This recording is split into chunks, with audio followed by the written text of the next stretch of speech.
নমস্কার। যুক্তি তর্ক সঙ্গে অর্কই আপনাদের স্বাগত। আপনাদের সঙ্গে আমি অর্কপ্রভ সরকার। বিহারে স্পেশাল ইন্টেন্সিভ রিভিশন হয়েছে। ৬৫ লক্ষ নাম ভোটার তালিকা থেকে আপাতত বাদ গেছে। ১ আগস্ট থেকে খসড়া তালিকা বেরোবে। ১ মাস সময় থাকবে। কারণ নাম বাদ গেলে তিনি আপত্তি জানিয়ে আপিল করতে পারেন। আবার কোনো নাম যুক্ত হয়েছে, সেই নামটা যুক্ত হওয়া উচিত নয়, সেটাও বলতে পারেন। তারপর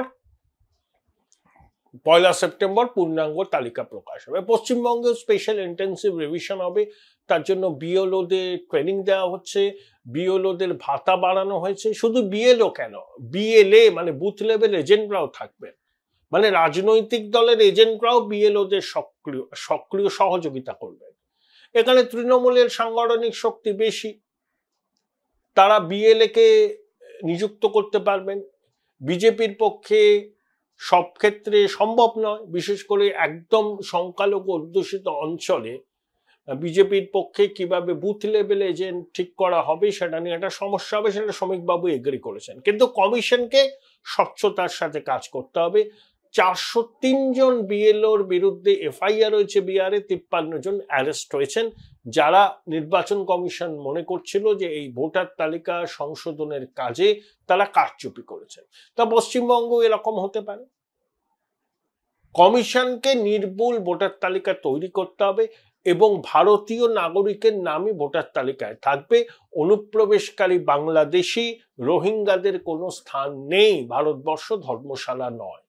২০২৪ লোকসভা নির্বাচনের আগে জানুয়ারি মাসে যে ভোটার তালিকা প্রকাশ হয়েছিল, তাতে আমরা দেখেছিলাম যে ৭,৫৯,০০,০০০ ভোটারের নাম আছে। পশ্চিমবঙ্গের শেষ স্পেশাল ইন্টেন্সিভ রিভিশন হয়েছিল আজ থেকে ২৩ বছর আগে, তখন প্রায় ২৭ লক্ষ ভোটারের নাম বাদ গিয়েছিল।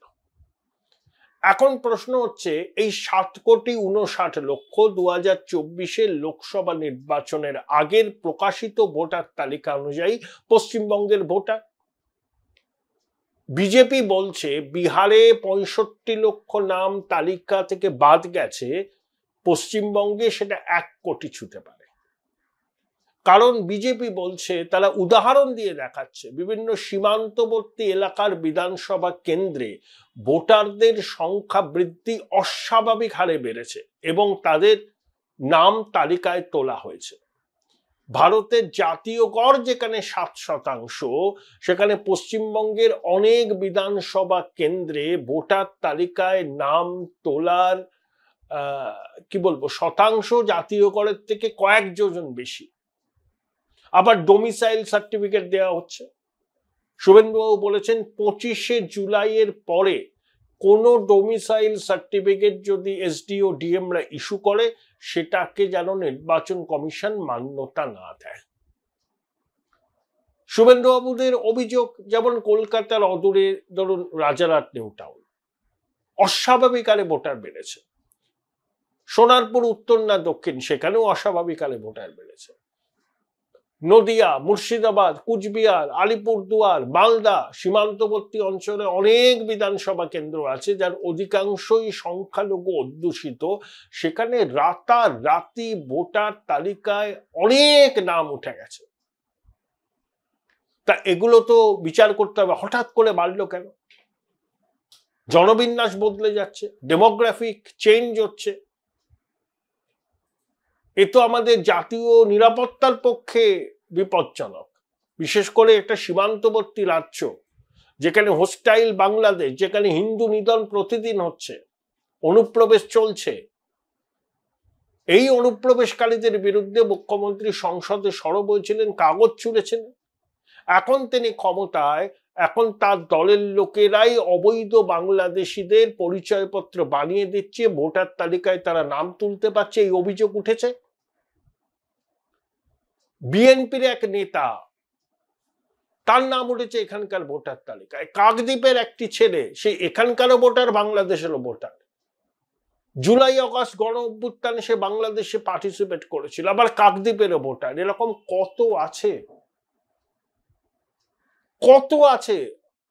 বলছে ১ কোটি বা ১ কোটির বেশি। আমি জানি, আমি ফিগারটা বলতে পারবো না, কিন্তু বিহারের থেকে একটাও কম হবে না। নির্ভুল ভোটার তালিকায় ভোট হলে অসুবিধাটা কি? এত আতঙ্কিত হওয়ার কি আছে?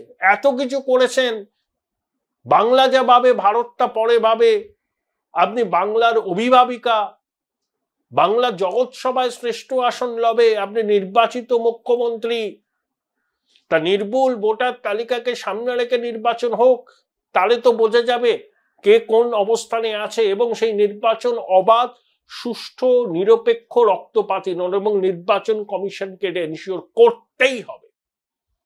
প্রকৃত জনমতের প্রতিফলন চাই, তাতে যে জিতুক বা যে হারুক কারুর যেন কিছু বলার না থাকে। ঠিক 2011 বিধানসভা নির্বাচন যেভাবে হয়েছিল, বামপন্থীরাও কিচ্ছু বলতে পারেননি নির্বাচন নিয়ে, কারণ নির্বাচন অভূতপূর্ব নিরাপত্তায় সুষ্ঠু অবাধ হয়েছিল। সেই জন্য বামপন্থীদের 34 বছরের রাজ্যপাট খোয়াতে হয়েছিল। বামপন্থীরাও কোনো অভিযোগ করেনি নির্বাচন নিয়ে। তাহলে 2024-এর নির্বাচনটাকে এমন ভাবে করতে হবে যাতে ভোটার তালিকাটা নির্ভুল থাকে। জল মেশানো ভোটার তালিকা থাকলে শাসক অ্যাডভান্টেজ পাবে, কারণ দুধেল গাইরা ওই শাসককেই ভোট দেবে। কারণ মুখ্যমন্ত্রী এই বাংলার প্রতি দরদ, বাঙালির প্রতি দরদ বলে যে প্রচারটা চালাচ্ছেন, ওটা উনি ভোট ব্যাংককে সন্তুষ্ট করার জন্য, যাতে কারুর নাম বাদ না যায়। মানে ওই অবৈধভাবে যারা ঢুকে ভোটার তালিকায় নাম তুলেছে তাদের নাম যেন বাদ না যায়, এটাই তো ওনার একমাত্র ইচ্ছা। সেই জন্য ওই ভাষা আন্দোলনের জিগির তিনি তুলেছেন। পশ্চিমবঙ্গের মানুষ এবার ওনার খেলাটা ধরে ফেলেছেন। এটা বাংলা ভাষার প্রতি দরদ নয়, এটা হচ্ছে ভোট ব্যাংকে টিকিয়ে রাখবার জন্য মরিয়া প্রয়াস। সেই জন্যই রাস্তায় নেমে আস্ফালন। দেখুন, ভারতের সংবিধান নির্বাচন কমিশনকে প্রভূত ক্ষমতা দিয়েছে সংবিধানের 324 এবং 326 ধারা অনুযায়ী। নির্ভুল ভোটার তালিকার মাধ্যমে নির্বাচন করতে কমিশন বাধ্য, সংবিধান তাকে বলেছে। একজন প্রকৃত ভারতীয়, তার যদি ভোটদানের বয়স হয়ে থাকে, তার নাম তালিকায় থাকবে, আর একজনও বিদেশি নাগরিকের নাম থাকবে না। সিম্পল। তার জন্য যা পদক্ষেপ নিতে হয় সেই পদক্ষেপ নির্বাচন কমিশন নেবে। তাই কমিশনকে কাজ যদি করতে দেওয়া না হয়, যদি প্রশাসন অসহযোগিতা করে, তাহলে কিন্তু সেটা সংবিধান অবমাননার শামিল। তখন মহামহিম রাষ্ট্রপতি এবং কেন্দ্রীয় সরকারকে কিন্তু বিষয়টা দেখতে হবে, এবং সংবিধান অবমাননা করলে, সাংবিধানিক প্রতিষ্ঠানকে কাজ করতে না দিলে ব্যবস্থা কিন্তু নিতে পারে। Join Indian Institute of Hotel Management now. Right choice, right decision. সেটা কেন্দ্রীয় হস্তক্ষেপ। আমি জানি যে রাজ্য সরকার এত স্পর্ধা দেখাবে না, কারণ তাতে হিতে বিপরীত হতে পারে। আর তারা যদি ভিকটিম কার্ড খেলতে চায়, যে তারা চাইছে যে কেন্দ্রীয় হস্তক্ষেপ হোক, তিনি ভিকটিম কার্ড খেলবে, নির্বাচিত সরকারকে পেলে দিল কেন্দ্রীয় সরকার, তাহলে সেটা আলাদা। কিন্তু আমার মনে হয় সেই ঝুঁকি এরা নেবে না। এরা যতটা গর্জন করছে ততটা বর্ষণ করবে না, এবং নির্বাচন কমিশন, সাংবিধানিক প্রতিষ্ঠান, তারা কিন্তু কাজটা করবে। সুপ্রিম কোর্ট চূড়ান্ত রায় দেবে, কিন্তু এই স্পেশাল ইন্টেন্সিভ রিভিশন বন্ধ করবে না। হয়তো Aadhaar card, voter card, ration card, ওটাকে নথি হিসাবে বিবেচিত করবার জন্য নির্বাচন কমিশনকে নির্দেশ দেবে, দ্যাটস অল। কিন্তু স্পেশাল ইন্টেন্সিভ রিভিশন কোনো মতেই বন্ধ হবে না। হয়নি তো, কোনো তো স্থগিতাদেশ দেন তো, হয়ে গেল তো বিহারে। তাহলে বিহারে যখন এক্সাম্পল সেট হলো, তাহলে পশ্চিমবঙ্গেও হবে, আসামে হবে, তামিলনাড়ুতে হবে, সব রাজ্যে হবে। ওটা বন্ধ হবে না। এখন রাজ্য প্রশাসন অসহযোগিতা করলে সেটা সংবিধান অবমাননার শামিল হবে, কারণ নির্বাচন কমিশন দেশের সংবিধান অনুযায়ী প্রভূত ক্ষমতার অধিকারী।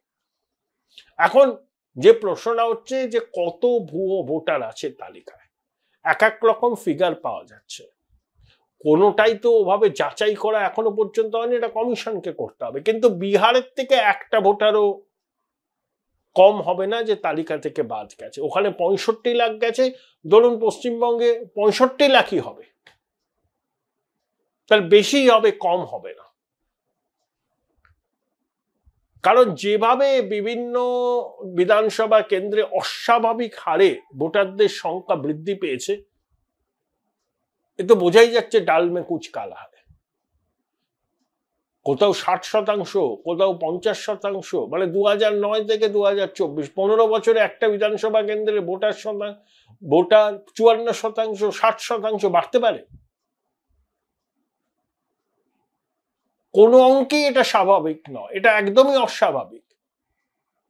তাহলে এই ভুতুড়ে ভোটারদের তো খুঁজতে হবে, কমিশনকেই খুঁজতে হবে, এবং সবার উচিত যে কমিশনকে সক্রিয়ভাবে সহায়তা করা।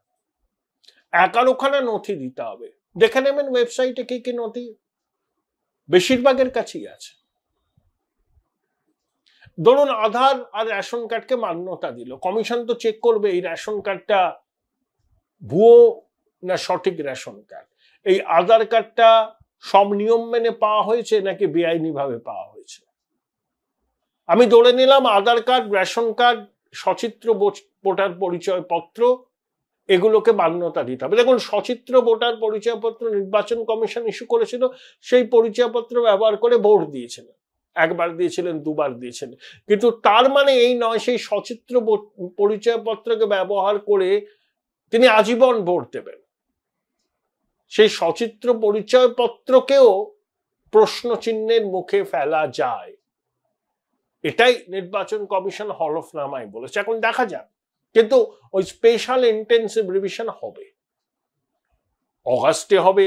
আমার মনে হয় অগাস্টে হবে না, আমার মনে হয়, আমি কোনো কনফার্মেশন পাইনি, কালী পুজোর পর থেকে পশ্চিমবঙ্গে স্পেশাল ইন্টেন্সিভ রিভিশন শুরু হবে, এবং ডিসেম্বর মাস থেকে পুরো ডিসেম্বর মাসটা ওই তালিকা টাঙিয়ে দেওয়া হবে, সংযোজন বিয়োজনের প্রক্রিয়া চলবে।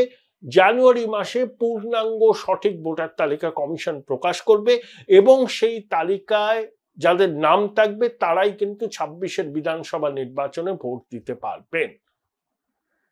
একটা কথা নির্দ্বিধায় বলা যায়, বিহারের থেকে পশ্চিমবঙ্গে ভোটার তালিকা থেকে বাদ যাওয়া নামের সংখ্যা বেশি হবে। ওখানে 65 লাখ, এখানে ধরে নিন ন্যূনতম 65 লাখ, 1 কোটিও ছুঁতে পারে তালিকা থেকে ভোটারদের নাম বাদ যাওয়ার সংখ্যা।